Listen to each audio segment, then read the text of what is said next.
What is good, folks? 2MW. Ferry got a special show for you guys. We got Tim, we got Lewis, and we have a guest surprise. We have the none but only Fogman Stephen with us. The Fogman. What up? Fogman. What's happening? Yes, sir. Sounds So, like a hey, secret. guys, we got a great show for you guys. We got two downs for you guys. Tim, take it away. Yeah, we're definitely sorry. Cooper and Josh won't be here. They are having a cook special for Eli Apple, trying to make souffle. So they won't be involved today. Plus, we have Della who's trying to beg Megatron to come out of retirement. We're trying to tell Della it's over, but I'm sorry. But we're gonna start off with the first issue. We have the Buffalo Bills drafted first round defensive lineman Shaq Lawson. Now it's reported he's out 5 to 6 months with a shoulder injury. Was this a good thing? You know, the Buffalo Bills wasted a pick? I don't know if the Bills wasted a pick in grabbing him.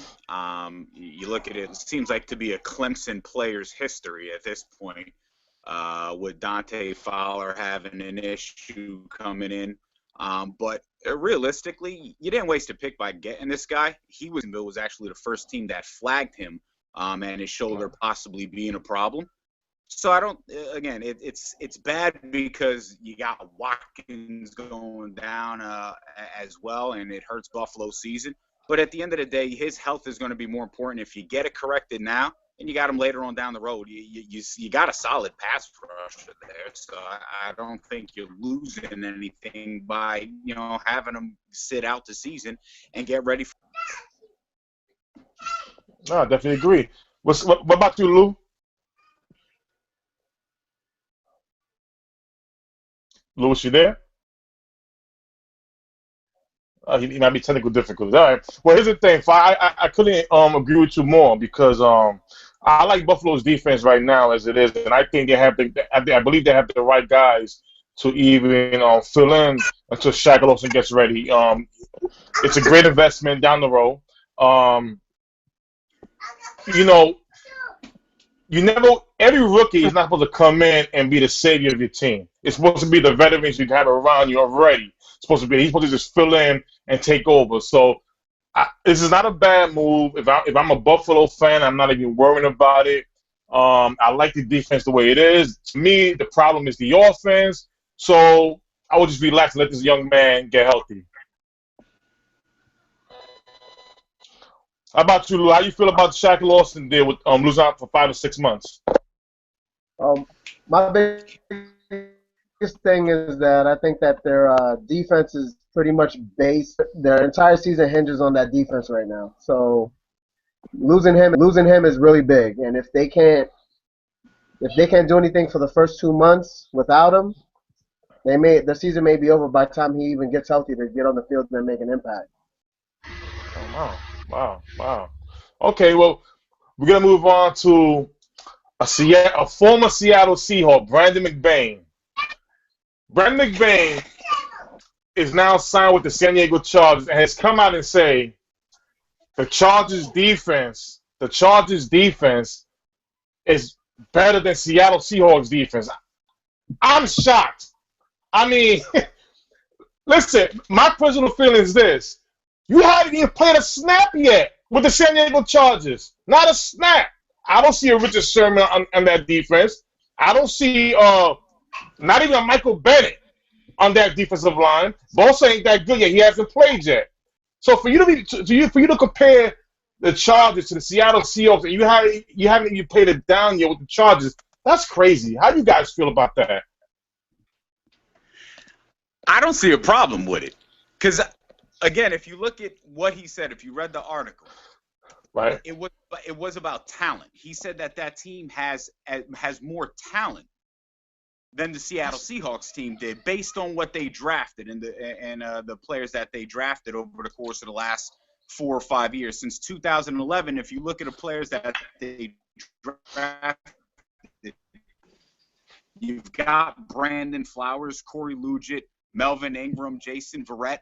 now Bosa, all in the first 2 rounds of the draft since 2011. So he said they have more talent, better talent, not necessarily a better defense yet. And, he also said in his article in the interview, that what Seattle did was leverage the skill set of the players that they had. So it's even though they have the talent, doesn't necessarily it's going to translate to the field. Okay. But they do have the talent. I'm not going to knock the talent that they have, but again, you had first round and second round busts since the start of the NFL. So it's wouldn't be surprised if they busted, but I wouldn't be surprised either if they actually played good defense, again, because of the talent that they have. Okay.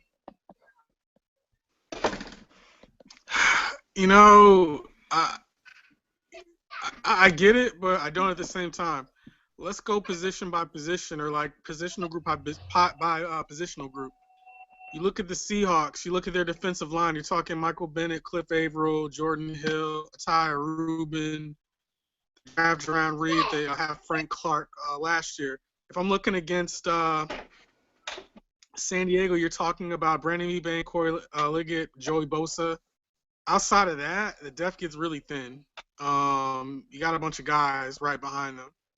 I mean, if I'm going, I'm still taking Seattle's defensive line before San Diego, certainly. Linebacker-wise, I mean, they have Manti Te'o, Denzel Perryman, Melvin Ingram. They drew Josh Perry. I mean, if I'm comparing that, maybe. But the key there is you look at the secondary. They have Brandon Flowers, yes. They have Dwight Lowry, Jason Verrett, Casey Hayward, et cetera, et cetera. But I'm sorry, you can't compare that to Richard Sherman, Earl Thomas, Cam Chancellor, Jeremy Lane, and then you have Brandon Browner, who's going to be a safety / linebacker in that defense. I see why he's doing it, but no, and Seattle's deeper. I look at the depth chart after their starters, it gets really thin and really ugly. I think it's a little bit different, maybe. I think that he wasn't being too technical. I think that he knows that you're gonna be compared to your peers, and him saying that was Seahawks kind of got to deal with the Rams. They got to deal with the Cardinals. They got to deal with these 2 teams that may be up and coming this season. And in his in his division, he's dealing with limited quarterbacks right now. He's gonna be the only quarterback right now. I mean, he's gonna be going against Denver Broncos, and if he's got a gunslinger in his slot and they're outscoring teams the last couple seasons, all they got to do is pretty much limit the other team. If we're looking at it like that, he's just gonna be like, oh well. Obviously, we did better. We had a better season, or whatever the case is. The defense stepped up from last year when it was non-existent on a bunch of fronts. So if you have a team that's going to be outscoring teams, the only team you're really going to have to worry about is the Oakland Raiders, who are unproven right now. Hey, I just think, if you're trying to put some positive input on your team, on your new team, hopefully, let's see them how they perform. I just believe I would accept him more if he was saying we could be as good as, or we could, the talent-wise, you got to see these guys ball out. But let's see. But Sean, let me ask you this: is there special water in Seattle that you drink, and a lot of people have big mouths? Stop, big mouths, because hold on, wait a minute. Michael Bennett, who's on the Seattle Seahawks today, a couple of days ago, had the nerve to say that he didn't like the idea that Sam Bradford had an issue with the Eagles drafting Carson Wentz. Is he playing for the Philadelphia Eagles or he playing for Seattle Seahawks? I mean, what is it? Well, I mean, look, man. Every athlete have a big mouth, so it's so funny whenever the Seahawks do something, you blow up. Oh my God, look at it! But yet you look at all other athletes, you'll always have a loudmouth athletes somewhere. But getting back to the But Sean, that's not the issue. Sean, that's not the issue. The issue is This is Michael Bennett, who's been bitching about his contract and asking for a new one every season since he signed his last one. Why are you talking about someone else's contract situation if you and Cam Chancellor complain every offseason about your contract? I mean, Hey, Sean, I love you, Sean. You know why I love you, Sean? What? You're a Seattle Seahawks man. You're a Seattle Seahawks fan. And, you know, I just want to hug you last year when you was like, yo, why are these guys crying about money? I wanted to give you a damn hug on field, but I couldn't reach you. I don't need your hug. I don't need your hug. But you know, all I'm saying is this: Michael Bennett needs to worry about his own thing in Seattle and stop worrying about another man's contract situation, because you cannot absolutely say you worried about competition when wasn't there a guy that the Seattle Seahawks drafted last year that fell to the second round? Everybody thought it was a first round pick, but he had a little domestic issue by the name of Frank Walker. Remember that guy? Frank Clark. Excuse me, Frank Clark. Excuse me. He got kicked off the team his senior year. Had a domestic violence issue. He fell. But yeah, they drafted him though. They still drafted. He was the Michael Bennett replacement, wasn't he? Supposed to be the Michael Bennett replacement, or the Cliff Avery replacement? Yeah. Oh, Fog man, you got something to say, brother? I look at Sam Bradford like this, and Michael Bennett speaking his mind. I don't have a problem with it. I mean, it is a little bit tacky for him to do so. But at the end of the day, he wasn't chastising Bradford for the contract situation. He was more getting at him like, yo, you just got paid this money, and you want to act like you have to compete. And I'm saying is too.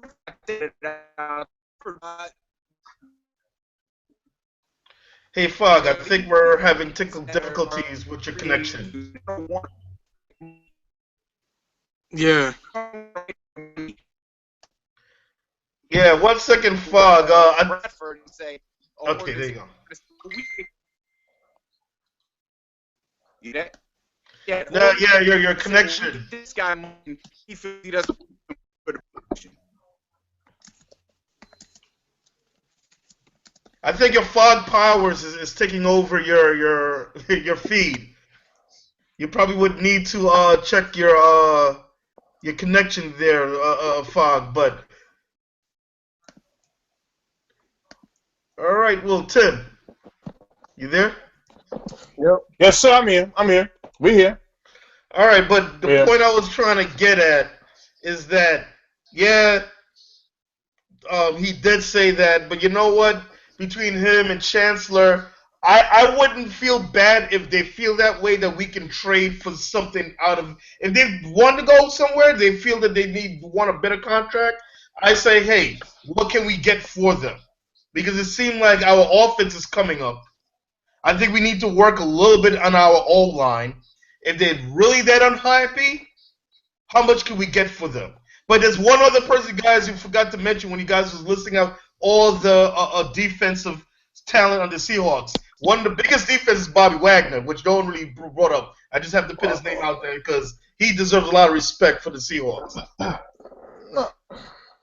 I understood that. Bobby Wagner is a top linebacker in this league, but my whole concern is this. If you a Seattle Seahawk, and like Della said, and I said it, if you're complaining about your contract every freaking year, then that's the story of the Seattle Seahawks every offseason. Worry about you. You're a human being to always ask about money. It's part of the business. But don't come out and talk about somebody else's problem. That's what I'm saying. Yeah, I agree. I just said I don't need a hug because I'm like I don't feel bad. Like if they're really I'm gonna give you a hug, brother. I'm gonna give you a hug. I don't need a hug. I'm just saying, look, if they feel that bad being a Seahawks player, cool. What can we get for them? You want to go somewhere else? You want to go to Green Pastures? What can we get for them? That's all I gotta say. Let me put a different spin on this. We're talking about guys who have a problem with their contract, right? Yeah. All right. Well, Sam Bradford got the contract that he wanted a few months ago. He's complaining about having the competition to actually play your position. If you don't want someone to take your spot, don't let them take your spot. Period. At the same time, no one was in the room with the negotiations when that was going down. For all you know, I agree. the Eagles were saying, "Oh, you're our guy," and then you turn around and sign Chase Daniel to a lot of money, and then you draft Carson Wentz. I'd be pissed off too. I'd take my money. Don't get me wrong. I'd still be pissed off about. Wait a second. Why are you lying right now? It's not as if Sam Bradford had a real market anyway. The Eagles were bidding against themselves.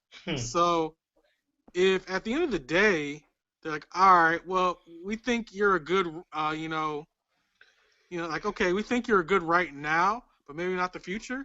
Why would you pay him $40 million? You're giving him this sense, paying him $18 million to be a stopgap? Really? That's what we're doing? Are you overpaying guys that much? Unfortunately, yeah, it looks like.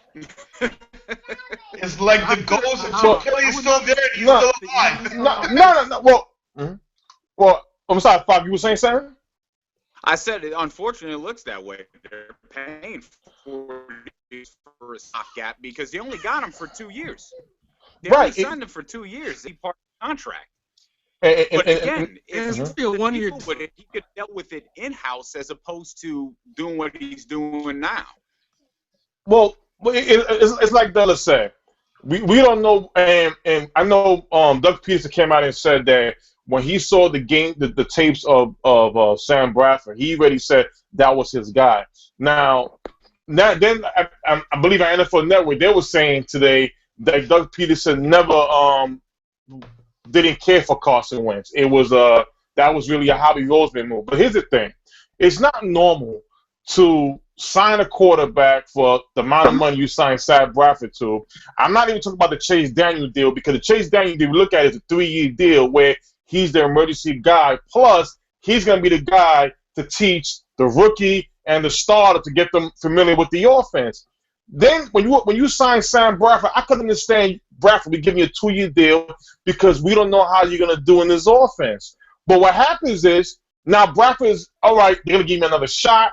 I may get another bigger contract either in 2 years. You know what? I'm going to stay here. But here's what the Eagles do.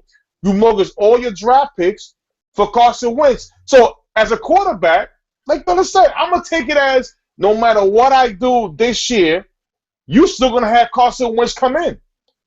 Because the thing is, I'm only here for a 2-year deal. My contract, if they release Bradford by March 14th next year, it's a done deal.